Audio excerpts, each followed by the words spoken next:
Lorsque nous prions dans sa volonté, Dieu nous écoute. La Bible le confirme dans 1 Jean 5,14.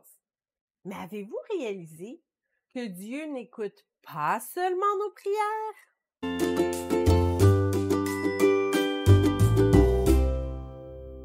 La Bible est claire, et Jésus aussi en a parlé. Si nous avons un besoin, nous pouvons le faire connaître à Dieu par la prière. Même s'il connaît les besoins de ses enfants, notre Père céleste aime que nous lui en parlions. Cela nous permet, nous, de nous décharger sur lui et nous permet de l'impliquer dans tous les détails de notre vie et il aime beaucoup ça. Or, puisque Dieu est omniprésent, il est aussi constamment à notre écoute. Il entend donc tout ce qui sort de notre bouche, que ce soit positif ou négatif. Lorsque les Israélites se sont plaints dans le désert de leur soif ou le manque de diversité alimentaire, ce n'est pas directement à Dieu qu'ils se sont plaints. Ils en ont parlé éventuellement à Moïse, mais Dieu avait déjà entendu leurs critiques bien avant qu'ils n'en parlent à leur leader. Quand Moïse a approché Dieu avec les besoins du peuple ou les critiques, le Seigneur avait déjà une solution prête. Il faut donc faire attention à tout ce qui sort de notre bouche, parce que parfois, ce n'est pas très joli. Dieu entend aussi nos paroles négatives. Nous prions avec foi pour un mari ou une femme, et ensuite, nous nous lamentons sur les médias sociaux que nous n'arrivons pas à trouver un partenaire. Nous demandons à Dieu le succès et la prospérité, mais nous critiquons sans arrêt notre emploi. Notre foi ne doit pas seulement se manifester lors de nos prières ou à notre église, elle doit aussi être évidente dans nos conversations. Si quelqu'un d'entre vous manque de sagesse, qu'il la demande à Dieu, qui donne à tous simplement et sans reproche, et elle lui sera donnée.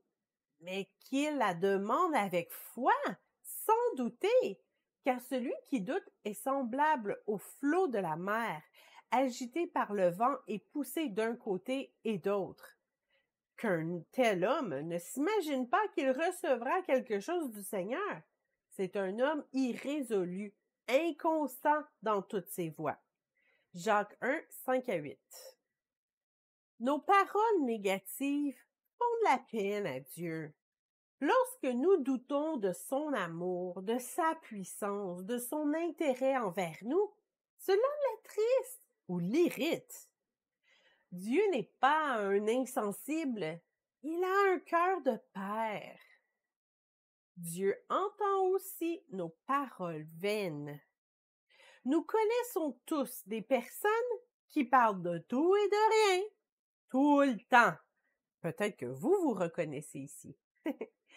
Il y a ceux qui prétendent connaître toutes les réponses à toutes les questions de la vie. Pour d'autres, parler est un passe-temps, mais qui ne mène nulle part. S'ils passaient plus de temps à agir qu'à parler, il y aurait plus d'avancement dans différents domaines de leur vie. Dieu se roule peut-être parfois les yeux en nous entendant parler. Je vous le dis, au jour du jugement, les hommes rendront compte de toute parole vaine qu'ils auront proférée. Car par tes paroles, tu seras justifié, et par tes paroles, tu seras condamné. Matthieu 16, 36 et 37. Il y a un vieux dicton qui dit « Nos gestes parlent plus fort que nos mots ». C'est le cas pour notre foi aussi, mais c'est aussi le cas pour notre futur mariage. Si vous dites que vous voulez vous marier, mais que vous ne vous préparez pas en conséquence, eh bien, vos paroles sont vaines. Si vous voulez être un bon mari plus tard, bien, votre caractère doit être transformé. Si vous voulez être l'épouse d'un homme de Dieu, eh bien, vous devez mettre Dieu en priorité dès maintenant. Dieu entend aussi nos blagues obscènes ou vulgaires. Qu'il ne sorte de votre bouche aucune parole mauvaise, mais, s'il y a lieu, quelques bonnes paroles, qui servent à l'édification et communiquent une grâce à ceux qui l'entendent. Éphésiens 4, 29.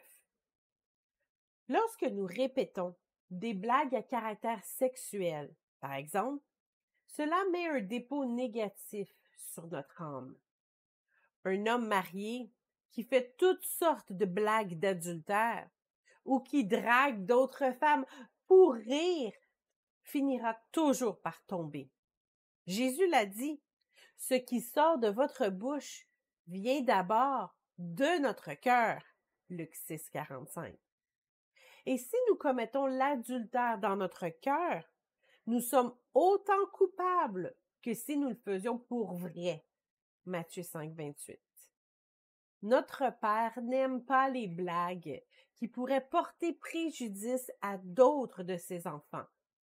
Comme un furieux qui lance des flammes, des flèches et la mort, ainsi est un homme qui trompe son prochain et qui dit « N'était-ce pas pour plaisanter? » Proverbe 26, 18 et 19.